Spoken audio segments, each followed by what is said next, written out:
Citing his advanced age, Pope Benedict announced today that he will step down later this month. I'm David Gillen for the New York Times. We'll be speaking later with a Notre Dame professor about the impact here in the United States.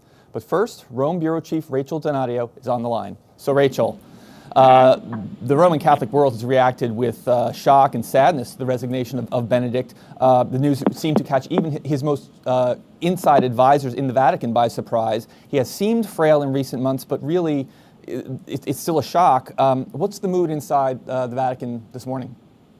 Well, at the press conference, the Vatican spokesman, Father Lombardi, said that it wasn't entirely unexpected in that Benedict had said in the past that he would consider resigning if he felt he was infirm and not able to do his duties. But no one really expected it right now. I mean, it's one thing to say in theory this could happen. It's another to just kind of show up on a rainy Monday morning and discover that the Pope has resigned, the first Pope to do this in about 6 centuries. Right. I mean, as I said, there seemed to be some concerns about his health. He had been receiving some help walking and so forth. If I could just read briefly from the statement that he issued today. Strength of mind and body are necessary, strength which in the last few months has deteriorated in me to the extent that I've had to recognize my incapacity to adequately fulfill the ministry entrusted to me. Still, I mean, again, as you say, even people very much inside were taken by surprise. I had read a report that his advisors were literally shocked into stunned silence when he announced this.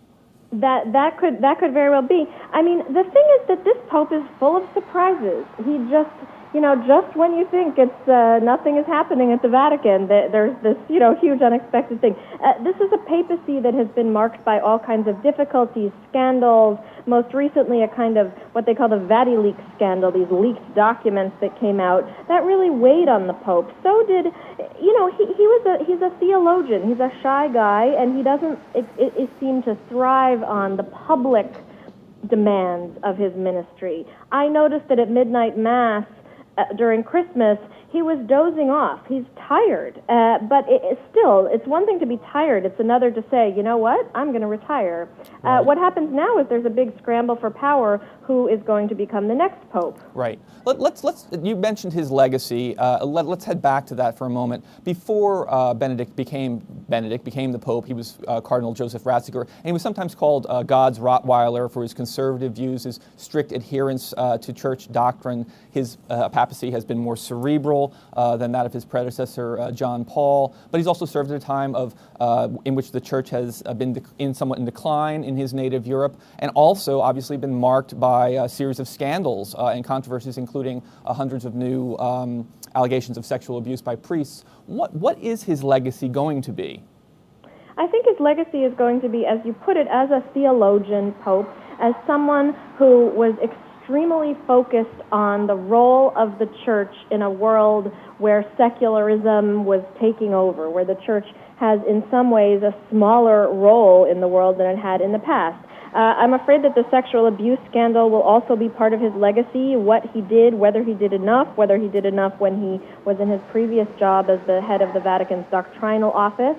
He's seen by his defenders as as someone who kind of wanted to come in and clean up and clean house and took these scandals very seriously. Now, victims abuse groups say that he didn't really do enough at all.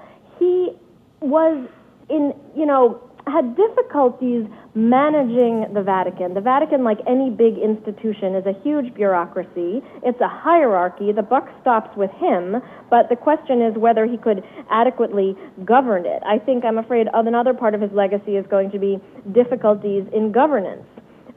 He basically went on a lot of foreign trips, but following in the footsteps of John Paul II, his beloved predecessor. He kind of is someone who was very much in the shadow of John Paul, but who was brought in to carry on the mission of John Paul, and in some ways he was seen as a placeholder. The question is between John Paul and what? Although he does have, there are accomplishments that he's made in his own right, although I do feel like so much of this papacy was dogged by scandal. Right. Let's talk about that. And now what?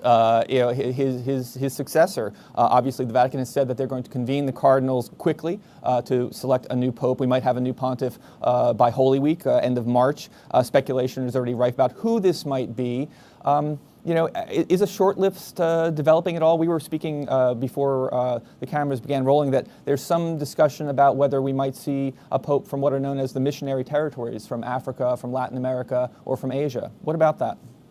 I think it really depends on what the cardinals who will elect the next pope think. It's easy for people especially in the United States, to say what we need is the first African pope or the first Latin American pope. The question is, what will the cardinals, a lot of them Italian, think is best? I mean, the challenge of the Vatican is that it is it's the universal church, it's a global organization, but sometimes it's run like an Italian village. Right. Now, a lot of the names on the short list, they're pure speculation. No one has any idea. One name that's mentioned in terms of Italians is Cardinal Scola, who is the Yes. Archbishop of Milan. In terms of Latin America, some people mention Cardinal Sandri, who is an Argentine but has spent most of his life in Italy at the Vatican. But the one person that a lot of people are talking about is Cardinal Marc Ouellet, who is from Canada. He was the Archbishop in Quebec. And he has an interesting background because he was a missionary in Colombia in Latin America, so he understands that reality very well. He's now head of the Vatican's Congregation for Bishops, so he understands how to manage a Vatican dicastery, which is, basically a Vatican office. And he has dealt with the sex abuse scandal in Canada with mixed results depending on who you talk to, but it's an issue that he's taken seriously and has addressed. So people seem to think that he might be a good candidate because he meets a bunch of different criteria like that. Rachel, thanks so much. We'll be following it. My pleasure. John McGreevy is a professor of American Religious History at Notre Dame University. He joins me now to talk about the potential impact of this announcement here in the United States. Hello, Professor. Hi.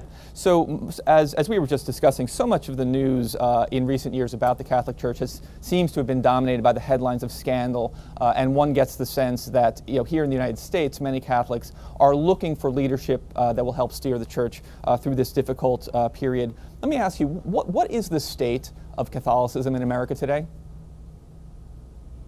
Well, I think it's a complicated story. On the one hand, there's health, there's vibrant institutions, successful parishes, universities, hospitals. On the other hand, there's significant decline. Anyone who looks at the number of Catholics who attend Mass, their adherence to church teachings, their loyalty to and identification with the Church has seen very significant decline, especially over the last 20 years. Right. How about the relationship between the Vatican and the American clergy at this point? Do they see eye to eye? Well, it's less that they see eye to eye than I think to remember that the most important development in Catholicism generally over the last 30 years has been this is a more global church. Right. There are more ties between Rome and the Church around the world. And so that means in some sense there are closer ties between Rome and the United States than there were even a generation ago. That said, there's obviously sharp disagreement between some of the clergy, especially the older clergy, and Vatican positions on controversial issues like contraception or abortion or gay rights. Right. I wanted to talk for a minute about the more than 50,000 or so Roman Catholic nuns in this country. Rome has at times tried to recast their leadership of some orders in a more conservative mold, and the sisters have at times received this outpouring of support, particularly from the laity. What is the state of that? Well, listen, I think most ordinary Catholics respect and value the work that generation after generation of women religious did for the Church in this country. The women religious built the hospitals, built the schools, taught the young people, and people value that and revere many of those women. That said, it's clear that some officials in Rome, it's not actually clear how many, wanted to kind of rein in or change the definitely more liberal views of most women religious. My own view is that won't last that long. We already see the investigation, the so-called investigation that the Vatican was launching, beginning to peter out. And it seems to me that this was an initiative that won't have very long legs. Right.